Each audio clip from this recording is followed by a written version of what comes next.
தமிழ்நாடு சட்டப்பேரவையின் பட்ஜெட் கூட்டத்தொடர் நாளை தொடங்குகிறது. முதலமைச்சர் விஜய் தலைமையிலான தாவேக அரசு பொறுப்பேற்ற பின் முதல் நிதிநிலை அறிக்கையை தாக்கல் செய்கிறார் நிதியமைச்சர் மரிய வில்சன்.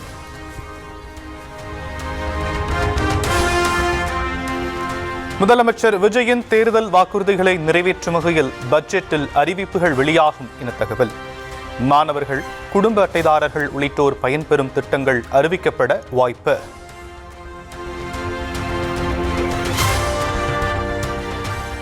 கர்நாடக அணைகளின் உபரி நீர் தமிழ்நாட்டின் எல்லையான பிலிகுண்டுலு வந்தடைந்தது.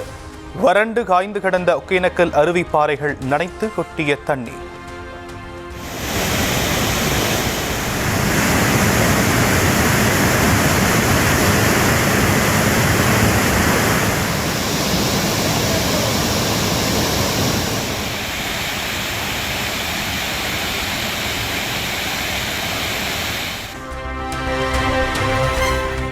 காஞ்சிபுரம் மாவட்டம் ஸ்ரீபெரும்புதூரில் உள்ள செயின்ட் கோபியன் கண்ணாடி தயாரிப்பு தொழிற்சாலையை பார்வையிட்டார் முதலமைச்சர் விஜய்.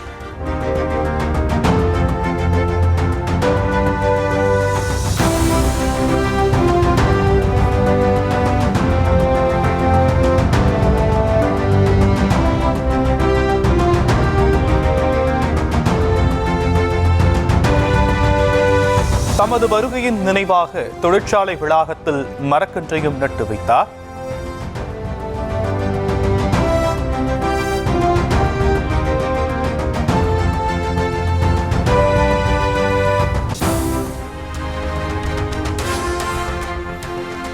காஞ்சிபுரம் மாவட்டம் ஒரகடத்தில் உள்ள நிசான் கார் தயாரிக்கும் ஆலையை பார்வையிட்டார் முதலமைச்சர் ஜோசப் விஜய்.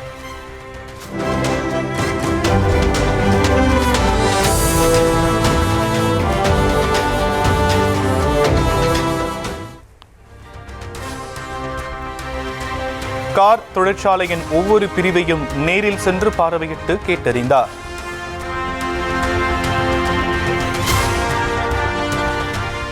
ரெனால்ட் நிறுவனத்தின் புதிய டஸ்டர் காரை ஓட்டி பார்த்தார் முதலமைச்சர் ஜோசப் விஜய். புதிய கார்களை பரிசோதிக்கும் வழித்தடத்திலும் மின்னலாய் காரை செலுத்தினார்.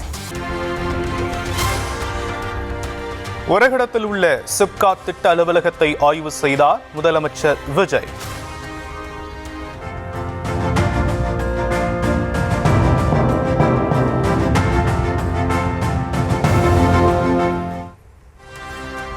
திட்ட அலுவலகத்தின் செயல்பாடுகளை முழுமையாக கேட்டறிந்தார்.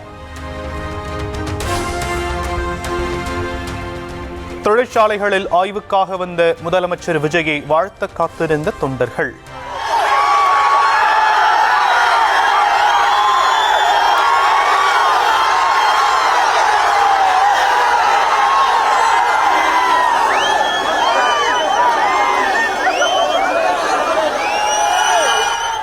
ஸ்ரீபெரும்புதூர் மற்றும் ஒரகடத்தில் முதல்வர் சென்ற வழி நெடுங்கிலும் மக்கள் திரள்.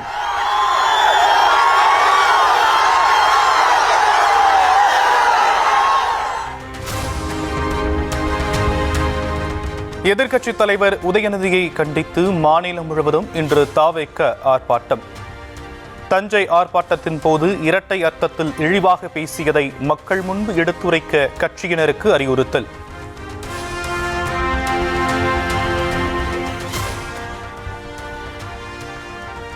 இரட்டை அர்த்தத்தில் பேசிய உதயநிதி மீது நடவடிக்கை எடுக்க கோரிக்கை. தஞ்சை கிழக்கு காவல் நிலையத்தில் தாவேக மகளிர் அணியினர் புகார்.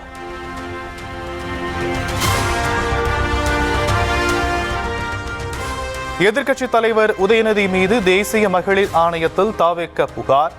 பெண்களை இழிவுபடுத்தும் வகையில் பேசியதால் நடவடிக்கை எடுக்க கோரி மனு.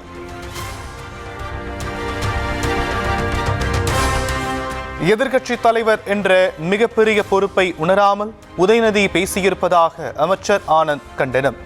எல்லை மீறி இழிவாக பேசியவர்கள் என்ன பதில் சொல்லப் போகிறார்கள் என கேள்வி. தஞ்சாவூர் ஆர்ப்பாட்டத்தில் உதயநிதி ஸ்டாலின் இரட்டை அர்த்தத்தில் பேசியதாக அமைச்சர் ஆதவ் அர்ஜுனா கடும் கண்டனம். இதுபோன்ற இழிவான பேச்சுகளை தமிழ்நாட்டின் எந்த தாய்மார்களும் ஏற்க மாட்டார்கள் என எக்ஸலத்தில் பதிவு. தமிழக வெற்றிக்கழக அமைச்சர்கள் உள்ளிட்ட சட்டமன்ற உறுப்பினர்களின் அவசர ஆலோசனை கூட்டம். சட்டமன்ற கூட்டத்தொடர் நாளை தொடங்கவுள்ள நிலையில் முக்கிய விவாதம். அதிமுக எம்எல்ஏ பதவியை ராஜினாமா செய்துவிட்டு தவிகவில் இணைந்தவர்களின் கோரிக்கையை ஏற்க இபிஎஸ் எதிர்ப்பு தெரிவித்த விவகாரம். இசக்கி சுப்பையா, மரகதம் குமரவேல், சத்யபாமா, ஜெயக்குமார் ஆகியோர் சபாநாயகர் ஜேசிடி பிரபாகரை இன்று நேரில் சந்தித்து விளக்கம்.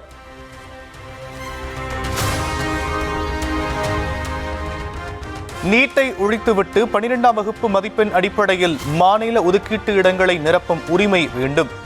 மத்திய சுகாதார அமைச்சர் ஜே.பி. நட்டாவிடம் 16 முக்கிய கோரிக்கைகள் அடங்கிய மனுவை அளித்தார் அமைச்சர் அருண்ராஜ்.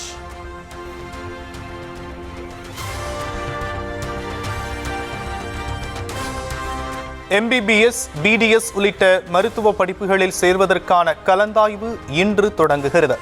அகில இந்திய ஒதுக்கீட்டுக்கான கலந்தாய்வு 17ஆம் தேதி வரை நடைபெறுகிறது.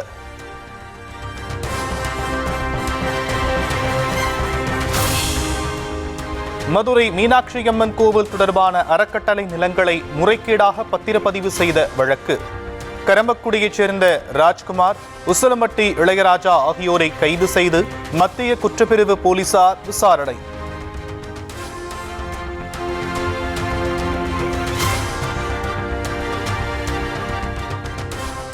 ஆம்ஸ்டாங் கொலை வழக்கில் உள்ளே தள்ளிவிடுவதாக கூறி 40 லட்சம் ரூபாய் மிரட்டி பணம் பறித்ததாக புகார். சென்னை தொழிலதிபர் கொடுத்த புகாரின் பேரில் மவுண்ட் காவல் ஆய்வாளர் புகாரி கைது.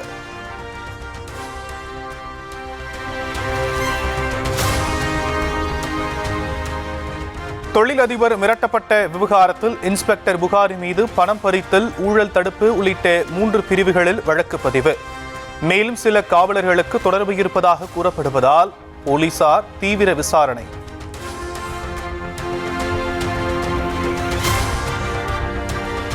காவல் ஆய்வாளர் புகாரி கடந்த 2ஆம் தேதி 2 காவலர்களுடன் மப்டி உடையில் வந்து மிரட்டியதாக தொழிலதிபர் புகார். தனது வீட்டின் படுக்கை அறை, பீரோ மற்றும் அலமாரிகளை சோதனையிட்டதாகவும் புகார் மனுவில் தகவல். மேற்கு தொடர்ச்சி மலை மாவட்டங்கள், டெல்டா மாவட்டங்களில் இன்று மிதமான மழைக்கு வாய்ப்பு. திருவண்ணாமலை, விழுப்புரம், கடலூர், மதுரை மாவட்டங்களிலும் மழை பெய்யும் என வானிலை மையம் கணிப்பு. சென்னை நகரில் இன்று இடி, மின்னல் மற்றும் பலத்த காற்றுடன் மழை பெய்ய வாய்ப்பு. காஞ்சிபுரம், செங்கல்பட்டு மாவட்டங்களிலும் மழை பெய்யக்கூடும் என வானிலை மையம் தகவல். சென்னையில் 1 மணி நேரத்திற்கு மேலாக பெய்த மழையால் மக்கள் மகிழ்ச்சி.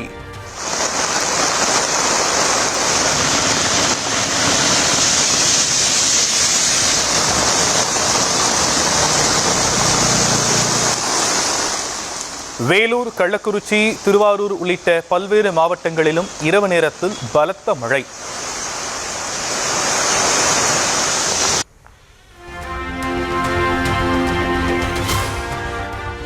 திருச்சி, சென்னை தேசிய நெடுஞ்சாலையில் சமயபுரம் அருகே நள்ளிரவில் கார் மீது ஆம்னி பேருந்து மோதல். மாரியம்மன் கோவிலுக்கு சென்ற 9 வயது சிறுவன் உட்பட 3 பக்தர்கள் உயிரிழப்பு. கடலூர் மாவட்டம் புதுச்சத்திரம் அருகே நிலத்தகராறில் அண்ணன், தம்பி வெட்டி கொலை. 3 பேரை கைது செய்து போலீஸ் விசாரணை. திருவள்ளூர் மாவட்டம் பெரியபாளையம் அருகே தொடர்ந்து 8 மணி நேரமாக மின்வெட்டு என புகார். மின் வாரிய அலுவலகமும் பூட்டி கிடந்ததால் ஆத்திரத்தில் கிராம மக்கள் மறியல். பூட்டு போட்டு வச்சிருக்குதா? இப்ப அதனாலதான் நீங்க உட்கார்ந்து இருக்கீங்க.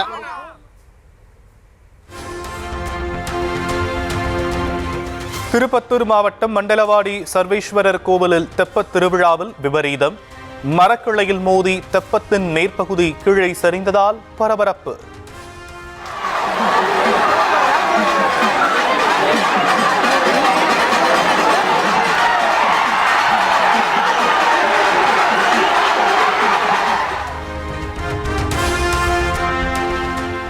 கிருஷ்ணகிரி அருகே ஆந்திர மாநில எல்லையில் காட்டு யானை தாக்கி விவசாயி உயிரிழப்பு.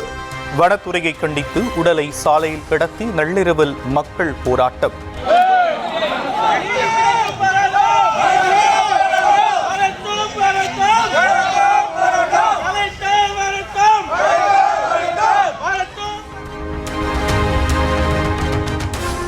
சென்னை பெரியமேடு பகுதியில் வீட்டருகே பெட்ரோல் குண்டு வீச்சு.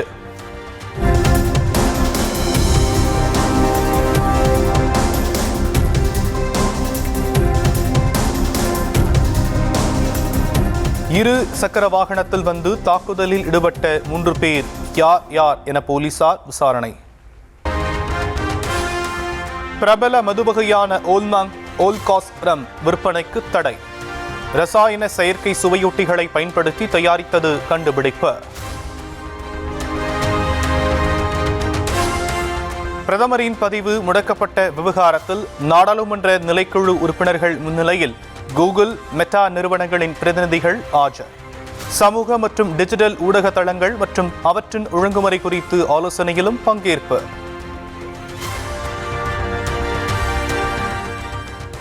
உச்சநீதிமன்ற நீதிபதிகளின் எண்ணிக்கையை 34 38 அதிகரிக்க மத்திய அரசு முடிவு.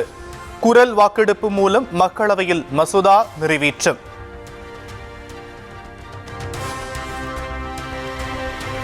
டெல்லியில் போராடிய மாணவர்கள் தேச துரோகிகள் அல்ல என காங்கிரஸ் தலைவர் மல்லிகார்ஜுன கார்கே பேச்சு.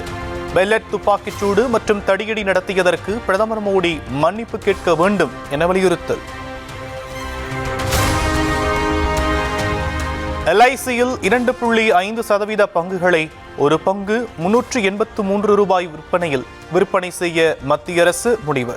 சில்லறை முதலீட்டாளர்கள் நாளை ஏலம் எடுக்கலாம் எனவும் முதலீட்டுத்துறை செயலர் அருணேஷ் சாவ்லா அறிவிப்பு. ஜார்க்கண்டில் மாநில அளவில் நடத்தப்படும் தேர்வுகளில் முறைகேடுகளை கண்டித்து மாணவர்கள் போராட்டம்.